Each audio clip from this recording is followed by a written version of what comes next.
Hello students, आज हम start करेंगे एडमिनिस्ट्रेटिव लॉ। जो एडमिनिस्ट्रेटिव लॉ है पब्लिक एडमिनिस्ट्रेशन का, कंपैरेटिव स्टडी का बहुत ही इंपॉर्टेंट टॉपिक है। तो आज हम इस सेशन में एडमिनिस्ट्रेटिव लॉ है, इसका मीनिंग, सोर्सेस करेंगे। तो फिर हर एक कंट्री का जो एडमिनिस्ट्रेटिव लॉ है वो कैसे वर्क करता है हम इसको भी डिस्कस करेंगे। तो सबसे पहले हम करते हैं मीनिंग ऑफ एडमिनिस्ट्रेटिव लॉ। जो एडमिनिस्ट्रेटिव लॉ है जो बहुत ही इंपॉर्टेंट टॉपिक है, क्योंकि आज के टाइम जो भी हमारी गवर्नमेंट है, गवर्नमेंट के ऑर्गन जो काम करते हैं उसमें जो एग्जीक्यूटिव पार्ट है, जो ब्यूरोक्रेसी, सिविल सर्वेंट्स हैं, उनका जो भी काम है, तो एडमिनिस्ट्रेशन को रन करने के लिए जितने भी वर्क किए जाते हैं वो एडमिनिस्ट्रेशन के थ्रू किए जाते हैं। तो एडमिनिस्ट्रेशन के पास बहुत सारी पावर है। अगर उनके पास बहुत सारी पावर है, क्या वो डिक्टेटरशिप में कन्वर्ट हो सकती है? तो उनके ऊपर लिमिट लगाने की भी कोशिश करनी चाहिए। तो इसीलिए जो भी हमारे एग्जीक्यूटिव ऑफिसर्स हैं, सिविल सर्वेंट्स हैं, ब्यूरोक्रेट्स हैं, इनको पावर तो दी गई है, साथ में इनके ऊपर लिमिटेशन भी लगाई गई है कि आपने पब्लिक वेलफेयर के लिए काम करना है एंड लोगों पर जो अपनी डिसीजन देनी है उसकी एक लिमिट है। आपने कहां तक अपना डिसीजन देना है, जिसको हम एडमिनिस्ट्रेटिव लॉ के अंडर कंसीडर करते हैं। तो इसमें क्या हो जाता है, तो हर एक पावर के ऊपर लिमिटेशन इंपोज की जाती है कि जो वो डिसीजन ले रहा है, जो वो काम कर रहा है, कि उसकी जुडिक्शन के अंदर आता है या नहीं आता है। तो मीनिंग एडमिनिस्ट्रेटिव लॉ है, it perform the function of regulating the functions, procedures and processes of the administrative authorities. जो एडमिनिस्ट्रेटिव अथॉरिटीज है जो कैसे काम करती हैं, जी काम कैसे करती हैं, किस प्रोसेस को फॉलो करेंगे, तो इन सब के ऊपर रेगुलेट करने का काम किसके थ्रू किया जाता है, एडमिनिस्ट्रेटिव लॉ के थ्रू किया जाता है। हमें पता है पब्लिक वेलफेयर हर एक स्टेट का मेन ऑब्जेक्टिव है। तो स्टेट कैसे काम करती है, एडमिनिस्ट्रेटिव अथॉरिटीज के थ्रू ही करती है। तो इनको पावर्स देना बहुत जरूरी है, लेकिन पावर्स की एक लिमिट होना भी बहुत ही जरूरी है। तो वो पावर्स की लिमिट कौन तय करता है, एडमिनिस्ट्रेटिव लॉ ही करता है। सो administrative law determines the amount of discretion permitted to the administrative officers and agencies। जितने भी एडमिनिस्ट्रेटिव ऑफिसर्स हैं, एजेंसीज हैं, इनको अपनी डिस्क्रिप्शन, अपनी मर्जी कितने यूज करनी है इसको परमिशन देता है। तो जो एडमिनिस्ट्रेटिव लॉ है आज के टाइम में बहुत ही इंपॉर्टेंट कॉन्सेप्ट बन चुका है। जैसे हम फ्रांस की बात करते हैं तो फ्रेंच एडमिनिस्ट्रेटिव लॉ बहुत ही इंपॉर्टेंट माना जाता है, जिसको हम अपने नेक्स्ट सेशन में भी करेंगे। तो जैसे फ्रांस में हमारी कंट्री के तरह ऑर्डनरी कोर्ट्स नहीं है, वहां पर ऑर्डनरी कोर्ट्स डिफरेंट हैं एंड जो एडमिनिस्ट्रेटिव कोर्ट्स हैं वो डिफरेंट होती हैं। जितने भी एडमिनिस्ट्रेटिव ऑफिसर हैं, अथॉरिटीज हैं, इनके लिए डिफरेंट कोर्ट बनाई गई है। तो फ्रेंच का सिस्टम है, अपने नेक्स्ट सेशन में समझते हैं। एडमिनिस्ट्रेटिव लॉ का कॉन्सेप्ट भी एक तरह से जो फ्रांस है इससे ही डिराइव किया गया है। तो इसकी डेफिनेशन क्या हो सकती है, अकॉर्डिंग टू R.G. गुड्रो वो कैसे डिफाइन करते हैं, he said administrative law is that part of the public law. जो पब्लिक लॉ है, जो हमारे देश की स्टेट है, स्टेट जो लॉ बनाती है उसको हम पब्लिक लॉ कह रहे हैं, जो हम लोगों के लिए लॉ बनाए गए हैं। तो ये पब्लिक लॉ का ही एक पार्ट होता है विच fixes the organization and determine the competence of the administrative authorities।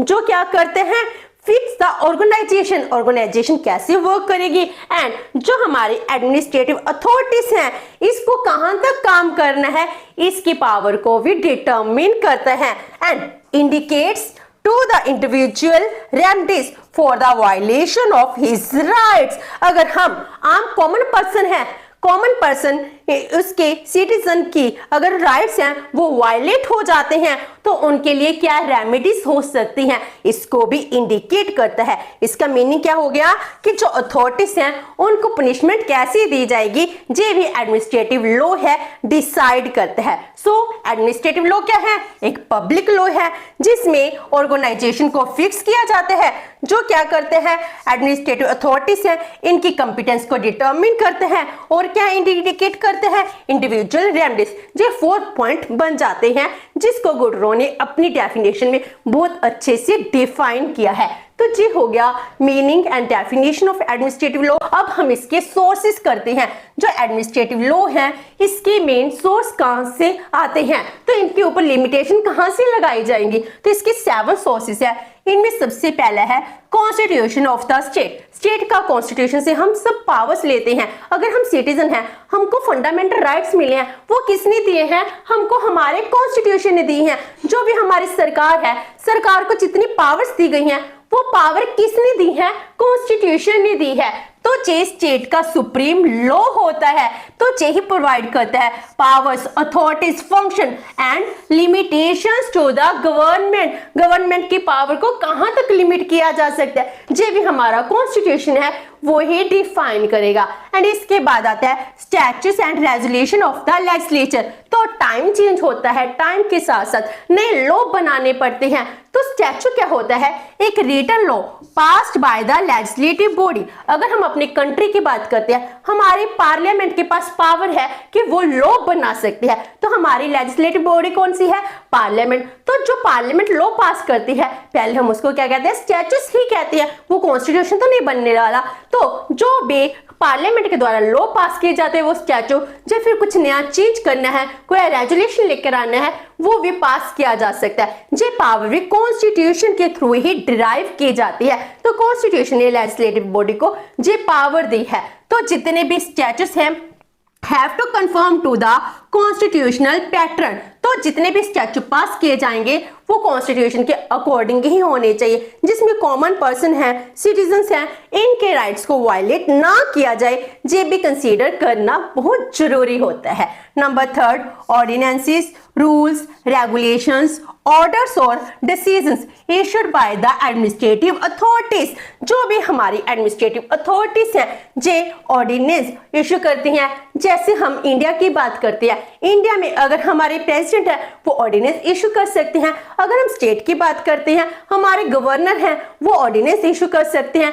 इसी तरह जो रूल्स बनाए गए हैं, रेगुलेशंस, ऑर्डर पास किए जाते हैं किसी भी एग्जीक्यूटिव अथॉरिटी के थ्रू, जो भी डिसीजन लिए जाते हैं वो भी एडमिनिस्ट्रेटिव लॉ का ही पार्ट बन जाते हैं। तो उनको पावर भी दे रहे हैं एंड उनकी पावर के ऊपर लिमिटेशंस भी लगा रहे हैं। अगर आप कभी किसी भी एडमिनिस्ट्रेटिव ऑफिस में जाओगे तो उसमें अगर काम कराना है वो रूल्स एंड रेगुलेशन के अकॉर्डिंग ही करेंगे। अगर उनके पास पावर नहीं है वो काम नहीं कर सकते अनलेस कोई नया ऑर्डर पास नहीं होता है। तो इस तरह वो सभी पावर्स कहां से लेते हैं, इसके थ्रू ही तो कंसीडर करते हैं। Next is delegated legislation. आज का टाइम चेंज हो चुका है, तो डेलीगेटेड लेजिस्लेशन का टाइम है। हमारे पार्लियामेंट के पास इतना टाइम नहीं है कि हर एक जो भी ड्राफ्टिंग है, बिल है, इसको पास करने के लिए पहले खुद पढ़े। तो इसके लिए क्या किया जाता है, जो मेन आउटलाइंस हैं वो ही पास किया जाता है, वो ही बनाया जाता है। तो ड्राफ्टिंग किसके थ्रू की जाती है, जो एग्जीक्यूटिव ब्रांच है उसके थ्रू की जाती है। तो डेलीगेटेड लेजिस्लेशन है जी किसके कंट्रोल के अंडर आती है, जुडिशियल एंड पार्लियामेंट्री कंट्रोल के अंडर आती है। तो जो हमारी एग्जीक्यूटिव ब्रांच है, जिसको हम कहते हैं, जो हमारे एडमिनिस्ट्रेटिव अथॉरिटीज है, वो लॉ बनाते हैं, पूरा का पूरा फॉर्मुलेशन वही करते हैं। लेकिन उन्होंने लॉ कैसे बनाया है वो भी हमारी जुडिशरी है वो भी कंट्रोल करती है, हमारी पार्लियामेंट है वो भी कंट्रोल करती है।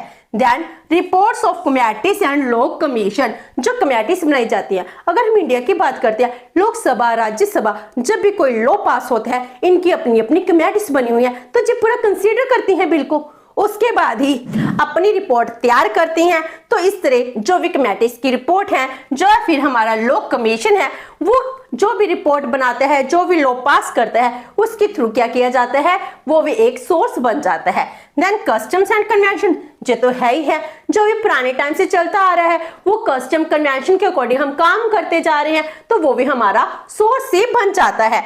तो last one is judicial decisions of the court. जो हमारी कोर्ट है, अगर वो कोई डिसीजन देती है तो जुडिशियल डिसीजन भी क्या है, एडमिनिस्ट्रेटिव लॉ का ही पार्ट बन जाता है। इस तरह इसके मेन सोर्स बन जाते हैं। तो एडमिनिस्ट्रेटिव लॉ के साथ ही क्या होता है, जो सिटीजन्स हैं इनके राइट्स को प्रोटेक्ट भी किया जाता है। जो एडमिनिस्ट्रेटिव अथॉरिटीज है इनको पावर भी मिल जाती है, इनको भी पता है इनकी पावर्स कहां तक है, जो अपनी डिस्क्रिप्शन को कहां तक यूज कर सकती है। तो इसका बहुत ही बेनिफिट बेनिफिट हो जाता है। तो आज हमने सेशन में इसका बेसिक कॉन्सेप्ट किया है। नेक्स्ट सेशन में हम करेंगे फ्रेंच एडमिनिस्ट्रेटिव सिस्टम।